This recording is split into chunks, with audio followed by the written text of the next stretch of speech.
군대 가면 자주 하는 것 중에 선착순이 있습니다. 전방에 축구 골대 3명 하면 모두 순위 안에 들기 위해서 힘껏 달립니다. 제가 여기서 여성들이 가장 싫어하는 두 단어를 말씀드렸죠. 군대와 축구 이야기를 했습니다. 이 선착순을 할 때 열심히 달리다 보면 상대방 어깨에 걸려 넘어지기도 합니다. 체력이 약해서 뒤처지는 사람들도 있습니다. 자신이 없는 사람은 아예 처음부터 나는 그냥 끝까지 달려야지 그럴 각오로 자기 페이스를 유지합니다. 모두들 자기에게 최적화된 그 방식으로 최선을 다해 달리죠. 선착순은 말 그대로 먼저 도착한 순서대로 쉴 수 있는 권리를 부여하기 때문에 상대를 돌아볼 겨를이 없습니다.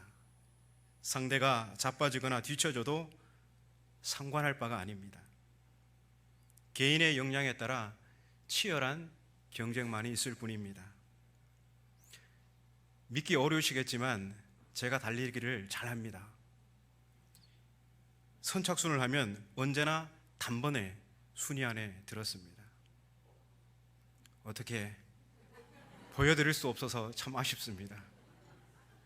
믿거나 말거나 그건 여러분의 자유입니다.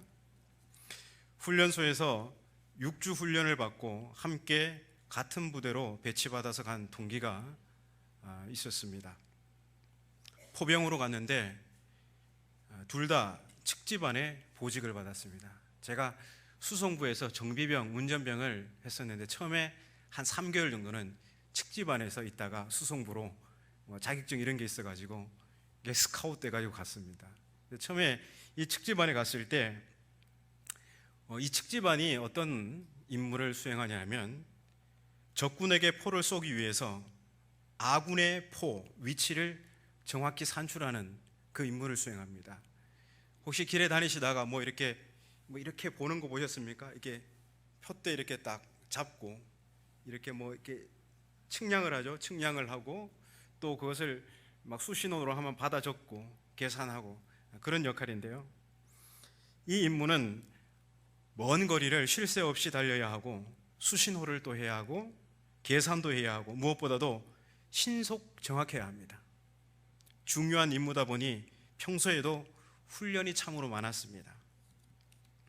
자대 배치 후 처음으로 훈련을 받았는데요. 가장 처음 하는 훈련이 뭐냐면 수신호입니다. 포병은 숫자를 1, 2, 3, 4 이렇게 안 셉니다. 1, 2, 3, 4, 5, 6, 7, 8, 9, 0 혹시 포병 나오신 분들은 아실 겁니다. 이 숫자 틀려도 안 되고요. 이 숫자를 이 야전삽을 가지고 이렇게 수평으로 딱 들면 무겁습니다. 이거로 하나, 둘, 셋 하면서 수신호를 하는데 하나부터 10까지 수신호 하다가 틀리면 바로 선착순입니다. 이 훈련 시간에 선임들이 신병인 저희 둘에게 저 동기가 있었다고 하지 않았습니까? 둘에게 선착순을 지켰습니다. 저기 보이는 농구 골대 선착순 1명 뛰면서 속으로 생각했습니다. 10명 중에 1명도 아니고 5명 중에 1명도 아니고 2명 중에 1명이라니 잔인한 놈들.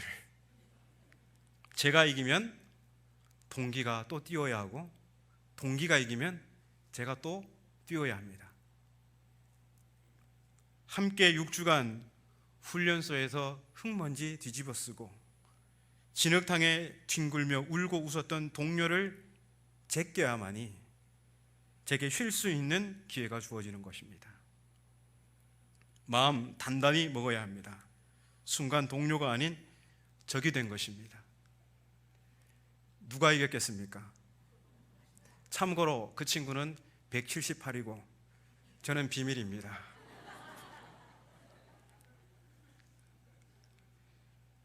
누구도 이기지 않았습니다. 저희 둘은 달리면서 같은 생각을 하고 있었습니다. 정말 한마디도 하지 않았는데 똑같이 들어갔습니다. 그래서 선임은 반항이라고 다시 갔다 오라고 했습니다. 다시 갔지만 역시 같이 들어왔습니다. 단단히 화가 났습니다. 찰진 욕과 함께 다시 해가지고 선착순은 계속되었습니다. 그 순간 그만 말년병장의 목소리가 들려왔습니다.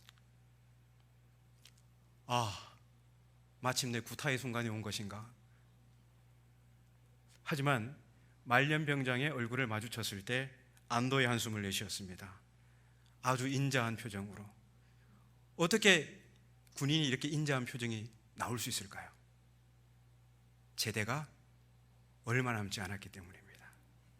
아주 인자한 표정으로 저희 동기가 둘이 의리가 있다고 아주 인정해 주었습니다. 오늘 본문을 보면 이러한 선착순을 연상케 합니다. 달리기 시합이 있습니다. 그런데 단순한 달리기 시합이 아닙니다. 특별한 선수들이 모여 있습니다. 모든 선수가 병자들입니다. 안전뱅이가 있습니다. 맹인도 있습니다. 게다가 손발이 뭉그러진 중풍병자도 있습니다. 그 외에도 여러 가지 질병을 가지고 있는 수많은 병자들이 있습니다. 선수들의 기량이 너무나 차이가 납니다. 앞을 보지 못하는 맹인이 어떻게 목적지까지 제대로 달릴 수 있을까요? 손발이 제 기능을 하지 못하는 중풍병자는 제대로 기지도 못하고 온몸을 땅에 비벼야 할 지경입니다. 정말 어처구니 없는 시합입니다. 공정하지 않은 시합이죠. 그런데 이 시합은 누구도 포기하고 싶지 않은 시합입니다. 왜냐하면 1등에게는 어떤 병이든 깨끗이 낫는 특권이 부여되기 때문입니다. 경기 내용은 이렇습니다. 예루살렘 양문 곁에 베데스다라는 연못이 있는데 이곳에 가끔 천사가 내려와 물을 움직입니다. 언제 오는지는 모릅니다. 그냥 가끔입니다. 바로 이때 가장 먼저 그 연못에 들어가는 사람은 어떤 병에 걸려 있든지 깨끗이 낫게 됩니다. 아마도 이것은 전설로 내려오는 이야기일 텐데요. 아무튼 병자들은 이러한 미신적인 소문에 신락 같은 희망을 걸고 있었습니다. 그리고 그 연못 근처에는 행각이 있었습니다. 정자와 같은 모양을 하고 있는 이곳은 랍비들이 말씀을 가르치는 곳입니다. 바로 이곳에 수많은 병자들이 모여서 천사가 내려와 물이 움직이기만을 기다리고 있습니다. 아마도 병자들에게 이곳은 달리기 시합의 출발점인 것 같습니다. 그래서 모든 병자들은 이 행각이라는 출발선에서 천사가 내려와 물을 움직이기만을 기다리고 있었습니다. 바로 그때 베데스다의 연못의 물이 움직이기 시작합니다. 이 출발 신호와 함께 시합이 시작됩니다. 여러분, 함께 그 현장을 상상해 보십시오. 안전뱅이는 손으로 기어서 열심히 달립니다. 맹인은 달리다가 엉뚱한 곳으로 갑니다. 또 다른 맹인은 다른 사람에 걸려 넘어집니다. 어떤 병자들은 넘어진 사람들에게 걸려 넘어지고 자빠집니다. 여기저기서 비명소리가 들리고 그곳은 아수라장이 됩니다. 먼지 구덩이 속에서 땀에 범벅이 된 병자들, 지금 이곳은 누구를 돌아볼 여유가 없습니다. 오직 1등만이 병고침을 받을 수 있기에 넘어지고 자빠져도 다시금 베데스다를 향해 내달리는 것밖에 없습니다. 피 흘리고 쓰러진 동료도 모두 내가 이겨야 할 경쟁 상대일 뿐입니다. 그런데 이곳에는 이런 처절한 경쟁에 감히 끼지도 못할 안타까운 한 병자가 있습니다. 무슨 병인지 정확히 알 수 없으나 38년 동안이나 몸져 누워 거동도 할 수 없는 사람입니다. 그는 누군가의 도움이 없으면 조금도 희망이 없는 사람입니다. 오늘도 이 병자는 시합에 임했지만 제대로 출발도 못하고 신음만 하고 있습니다. 누구도 돌아볼 여유가 없고 차가운 경쟁만이 있는 이곳, 본문은 이곳을 베데스다라고 합니다. 베데스다, 이 히브리 말은 베트라는 집을 뜻하는 베트라는 단어와 인자, 은혜, 긍휼, 자비를 뜻하는 헤세드라는 단어가 합쳐진 말입니다. 베트, 헤세드, 이게 합쳐져서 베데스다가 된 것입니다. 그래서 이 합쳐진 단어의 뜻은 은혜의 집, 긍휼의 집, 자비의 집, 사랑의 집, 이 정도로 해석할 수 있습니다.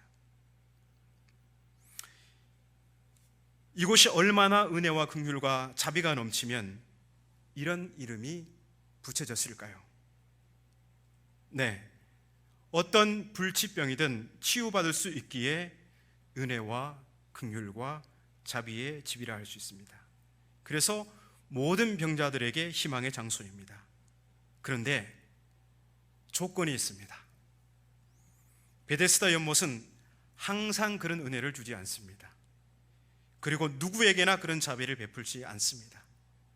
가끔 누구도 예측할 수 없는 그 시간에 천사가 내려와 물을 움직일 때, 그것도 가장 먼저 연못에 들어간 1등에게만 은혜가 주어집니다. 아쉽게 2등을 해도 소용없습니다. 오직 1등입니다. 1등만 기억하는 곳, 그곳이 베데스다입니다. 그렇습니다. 이곳 베데스다는 그 이름에 걸맞지 않게 차가운 경쟁의 악순환이 반복되는 비극의 집일 뿐입니다. 38년이나 이 무모한 시합에 임한 병자, 그는 분명 앞으로도 1등할 가능성은 조금도 없습니다. 그런데도 그는 지난 38년 동안 이 무모한 시합을 계속해서 해왔습니다. 얼마나 간절했을까요? 얼마나 낫고 싶었을까요? 여러분 상상이 되십니까? 오늘도 그는 다시금 천사가 내려와 물을 움직이기만을 기다리고 있습니다. 또다시 자신의 노력으로 1등 해보겠다고 말이죠.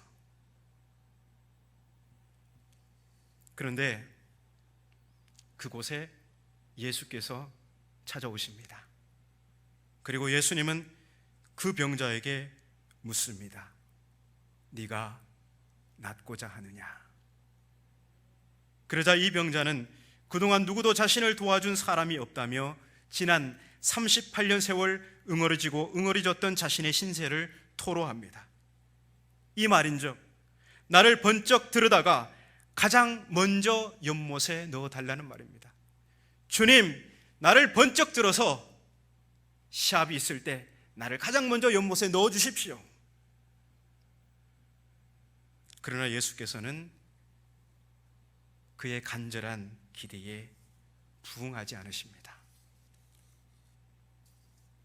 예수께서는 이렇게 말씀하십니다. 일어나 내 자리를 들고 걸어가라.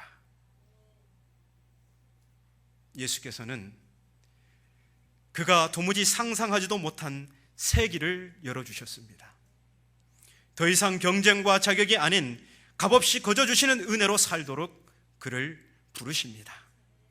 그 차갑고 냉정한 경쟁의 악순환을 예수께서는 은혜로 끊어버리십니다. 무모한 경쟁에서 도무지 희망이 없는 그에게 유일한 가능성은 값없이 거저주시는 주님의 은혜일 뿐입니다. 성도의 모임인 교회는 값없이 주님의 은혜를 받은 이들이 모인 곳입니다. 그렇다면 이곳은 냉혹한 경쟁만이 있는 선착순의 집일까요? 값없이 그저 주시는 은혜와 긍휼과 자비의 집일까요? 오늘 우리가 예수 그리스도의 이름으로 모인 이 자리는 시합에서 1등하여 쟁취한 자리가 아닙니다. 믿음은 우리가 획득한 것이 아닙니다. 하나님께서 거저 주신 선물입니다. 하나님께서 예수 그리스도 안에서 값없이 주신 은혜와 긍휼과 자비가 있기에 오늘 우리가 여기에 있는 것입니다. 은혜를 모르는 한 아들의 이야기입니다. 한쪽 눈이 없는 어머니가 있었고, 그런 어머니가 너무나 밉고 창피해서 어쩔 줄 모르는 아들이 있었습니다. 어머니는 시장에서 조그마한 장사를 하셨습니다. 그냥 나물이나 초나 닥치는 대로 캐서 파셨습니다. 아들은 그런 어머니가 너무나 창피했습니다. 초등학교 어느 날 엄마가 학교에 오셨는데 아들은 선생님과 친구들 보기에 부끄러워서 그만 밖으로 뛰쳐나갑니다. 다음 날 학교에 갔을 때 친구들로부터 놀림을 받았습니다. 너네 엄마는 한쪽 눈이 없는 병신이냐?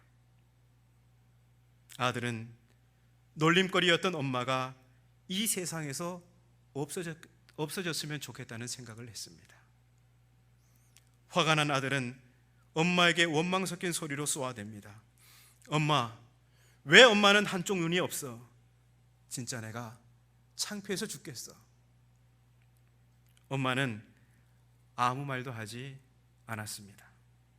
아들은 조금 미안하다는 생각은 했지만 하고 싶은 말을 해서 속이 후련해졌습니다. 그날 밤 아들이 잠에서 깨어 물을 마시러 주방으로 갔는데 엄마가 숨을 죽이며 울고 있었습니다. 아들은 그 모습을 보고는 그냥 고개를 돌려버렸습니다. 아까 한 말 때문에 그런가 미안한 마음이 조금 있었지만 그런데도 한쪽 눈으로 눈물을 흘리며 우는 엄마가 너무나 싫었습니다. 그런 엄마의 모습을 볼수록 아들은 커서 성공해야겠다고 다짐하고 또 다짐했습니다. 한쪽 눈 없는 엄마도 싫고 가난도 너무 싫었습니다. 그래서 악착같이 공부를 했습니다. 고향을 떠나 상경에서 그곳에서도 노력하고 또 노력해서 드디어 S대에 합격했습니다. 결혼을 했습니다. 내 집도 생겼습니다. 아이도 생겼습니다. 모든 것이 순탄했고 행복한 삶이 이어지고 있었습니다. 엄마를 보지 않아서 좋고 이제는 엄마 생각도 나지 않아서 좋았습니다. 이 행복이 깊어갈 때쯤 누군가가 집을 찾아왔습니다. 하늘이 무너져 내렸습니다. 엄마였습니다. 여전히 한쪽 눈이 없는 채로 문 앞에서 마주하게 되었습니다. 어린 딸아이는 무서워서 아빠 뒤로 숨었습니다. 아내는 누구냐고 묻습니다. 결혼하기 전 엄마가 돌아가셨다고 거짓말을 했습니다. 그래서 아내의 물음에 딱 잘라 모르는 사람이라고 대답했습니다. 누군데 우리 집에 와서 아이를 울리고 있습니까? 당장 나가요. 꺼지라고요. 그러자 엄마는 죄송합니다. 제가 집을 잘못 찾아왔나 봐요. 이 말을 하고는 묵묵히 아들 앞에서 사라졌습니다. 역시 날 몰라보는구나. 아들은 다행이라고 생각했습니다. 이대로 영원히 신경 쓰지 말고 살자고 다짐했습니다. 그러자 마음이 한결 가벼워졌습니다. 어느 날 동창의 안내문이 집으로 날아왔습니다. 그 때문에 아내한테는 출장 간다는 핑계로 고향에 내려갔습니다. 모임이 끝나고 서울로 향하는데 궁금한 마음에 고향집에 가보았습니다. 엄마가 쓰러져 계셨습니다. 하지만 눈물 한 방울 나지 않았습니다. 엄마 손에는 꼬깃꼬깃한 종이가 들려 있었습니다. 아들에게 주려던 편지였습니다. 사랑하는 내 아들 보아라. 엄마는 이제 살 만큼 산 것 같구나. 그리고 이제 다시는 서울에 가지 않을게. 그러니 네가 가끔 찾아와 주면 안 되겠니? 엄마는 네가 너무 보고 싶구나. 엄마는 동창회 때문에 네가 올지도 모른다는 소리를 듣고 너무 기뻤단다. 하지만 학교에 찾아가지 않기로 했어. 너를 생각해서. 그리고 한쪽 눈이 없어서 정말로 너에게 미안한 마음뿐이구나. 어렸을 때 네가 교통사고로 한쪽 눈을 잃었단다. 나는 너를 그냥 볼 수가 없어서 그래서 내 눈을 주었단다. 그 눈으로 엄마 대신 세상을 하나 더 봐주는 네가 너무 기특했단다. 난 너를 한 번도 미워한 적이 없단다. 네가 나에게 가끔씩 짜증냈던 건 날 사랑해서 그런 거라 엄마는 생각했단다. 아들아, 내 아들아, 애미가 먼저 갔다고 울면 안 된다. 사랑한다, 내 아들아. 일평생 한쪽 눈이 없는 엄마를 병신이라고 생각하고 원망하고 미워하고 저주하며 살았던 아들, 그는 어머니의 마지막 편지 앞에서 무너지고 맙니다. 갑자기 알 수 없는 애절함이 가슴을 조여옵니다. 그리고 어느새 어머니가 주신 눈에서 눈물이 흐릅니다. 평생 어머니께 사랑한다는 말 한 번 못 해드린 아들, 좋은 음식 한 번 못 사드리고 좋은 옷 한 번 못 입혀드린 불효 중에 불효 자식이었습니다. 돌아보니 지금까지 그는 은혜로 살아왔던 것입니다. 어머니의 자기 희생이 그로 하여금 두 눈으로 세상을 바라보며 살게 했던 것입니다. 하지만 그 사실을 몰랐던 아들은 엄마를 그의 기억 속에서 지워버리고 싶어서 자신을 찾아온 엄마를 저주하고 돌려보냈던 것입니다. 온통 자기 결핍에 대한 원망과 분노로 어머니를 아프게 하며 살아왔던 것입니다. 이제 우리는 자신을 돌아봅니다. 하나님께서는 죄로 인해 하나님을 볼 수 없었던 우리에게 당신의 한쪽 눈을 빼어주셔서 진리와 구원의 길을 보게 하시고 이전과는 다른 눈으로 세상을 보게 하셨습니다. 그 하나님의 한쪽 눈이 누구십니까? 예수 그리스도이십니다.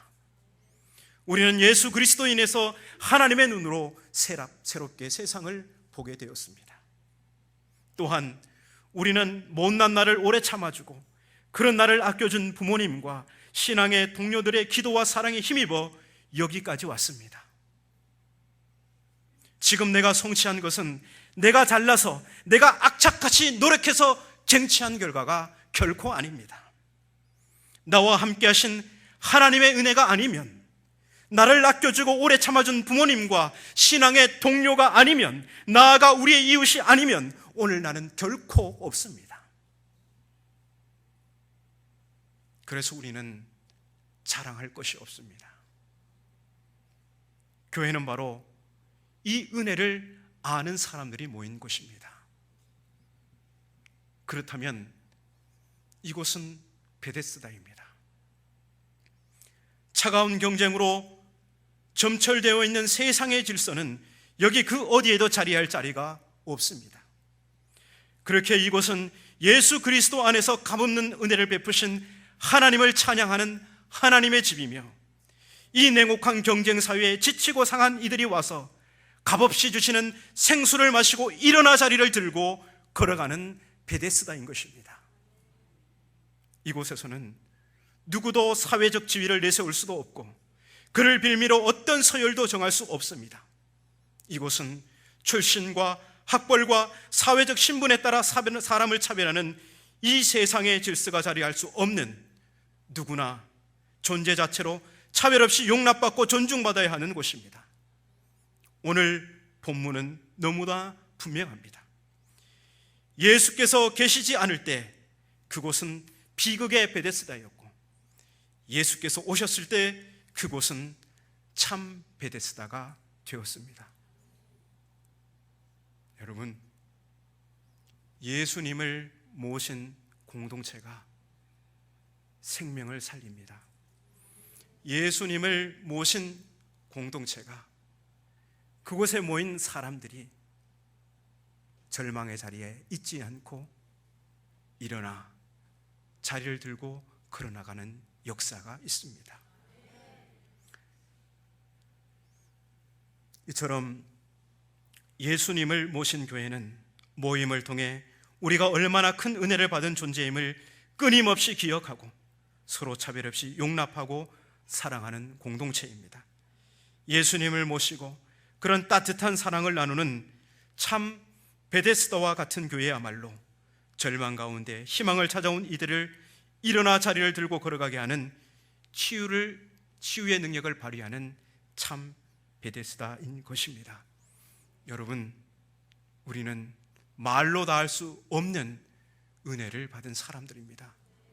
이것을 잃어버리는 순간 이곳은 냉랭한 곳이 될 것입니다.